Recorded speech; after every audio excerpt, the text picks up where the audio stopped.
वासुदेवाय नमो नमः। राधे राधे भाइयों और बहनों, आप सबको दिल से राम राम और श्री हरि के चरणों में बारंबार प्रणाम।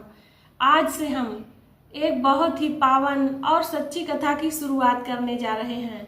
वो है श्रीमद् भगवत पुराण की कथा। ये कोई साधारण बात नहीं है। ये वो कथा है जो मन को ठंडक देती है, आत्मा को सच्चा रास्ता दिखाती है और भगवान के चरणों से जोड़ देती है।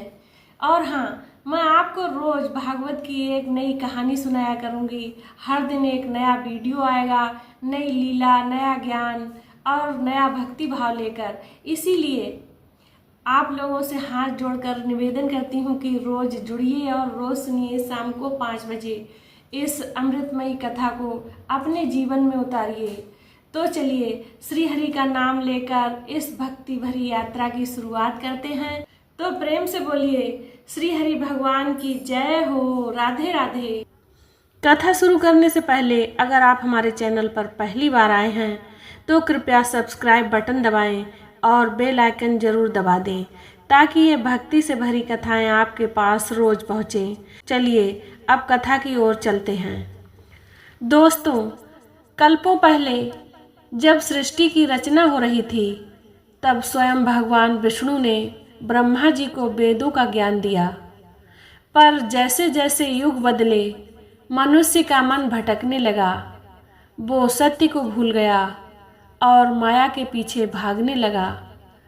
तब महर्षि वेद व्यास ने सोचा, ऐसा ग्रंथ रचूं जो हर युग में मनुष्य को परमात्मा की राह दिखाए। पर दोस्तों, एक दिन उनके मन में उदासी छा गई। वो सोचने लगे, मैंने वेद लिखे, महाभारत लिखा, फिर भी मेरे हृदय में एक कमी सी क्यों है। तभी वहाँ आए देवर्षि नारद। उनकी वीणा से श्री हरि का नाम गूंज रहा था। नारद जी ने वेद व्यास जी की उदासी देखी और पूछा, हे गुरुदेव, आपके पास सारा ज्ञान है, फिर ये उदासी क्यों? वेद व्यास जी बोले, नारद जी, मैंने संसार को नियम और ज्ञान तो दे दिया, पर भक्ति का रस नहीं दे पाया। मेरे मन में एक खालीपन सा है। नारद जी मुस्कुराए और बोले, हे व्यास, तुमने संसार को ज्ञान की राह दिखाई है, पर श्री हरि की लीलाओं का गान नहीं गाया। अब समय है कि तुम श्रीमद् भगवत की रचना करो, वो ग्रंथ जो हर आत्मा को भक्ति की डोर से बांधे। तो दोस्तों, नारद जी की प्रेरणा से वेद व्यास जी ने श्रीमद् भागवत लिखी। ये वो ग्रंथ है जो सुनने से पाप धुल जाते हैं, मन शांत होता है और आत्मा परमात्मा से मिलने को तरसने लगती है। दोस्तों, अब हम पहुँचते हैं नैमिषारण्य, वो पवित्र स्थान जहाँ हजारों ऋषि एकत्र हुए थे। वहाँ यज्ञ का धुआं आकाश को छू रहा था और हर तरफ श्री हरि का नाम गूंज रहा था। इन ऋषियों के बीच में थे शौनक जी। वो और उनके साथी सोच रहे थे, इस कलयुग में जब मनुष्य का मन भटक रहा है, हम परमात्मा को कैसे पाएं? वो कौन सी कथा है जो हमें मोक्ष की राह दिखाए? तभी वहाँ आए सूत जी।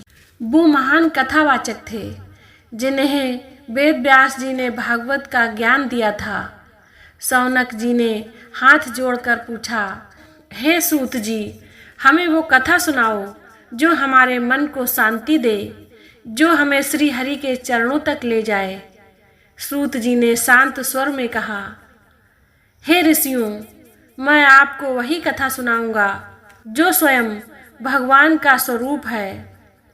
श्रीमद् भागवत ये कथा केवल कहानी नहीं बल्कि जीवन जीने का मंत्र है।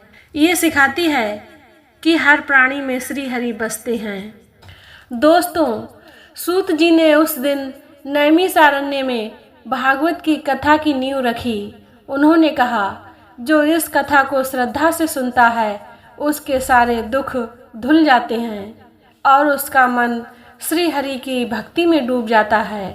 तो प्यारे दोस्तों, श्रीमद् भगवत की ये पहली कथा हमें सिखाती है कि सच्चा ज्ञान वही है जो भक्ति से शुरू हो और भक्ति में ही समाप्त हो। जैसे नारद जी ने व्यास जी को राह दिखाई, वैसे ही हमें अपने गुरु, अपने भगवान की शरण लेनी होगी। दोस्तों, क्या आपने कभी सोचा है कि हमारी जिंदगी का असली मकसद क्या है? भागवत कहती है, हर पल, हर कर्म, हर विचार को श्री हरि की ओर मोड़ दो, क्योंकि मृत्यु के समय वही विचार, वही कर्म हमें अगली यात्रा की राह दिखाते हैं। श्री हरि की कृपा से हमने आज इस पावन कथा की शुरुआत की। अगर ये कथा आपके दिल को छू गई हो तो इस वीडियो को लाइक करें, अपने दोस्तों और परिवार के साथ शेयर करें और हमारे चैनल को सब्सक्राइब करें ताकि इस सीरीज की हर कथा आपके पास पहुंचे। कमेंट में ज़रूर बताएं इस कथा से आपको क्या प्रेरणा मिली। क्या आपने कभी भक्ति की राह पर एक कदम बढ़ाया? आपके जवाब हमारे लिए अनमोल हैं। अंत में श्री हरि का एक बार फिर से स्मरण। हरि ओम, राधे राधे।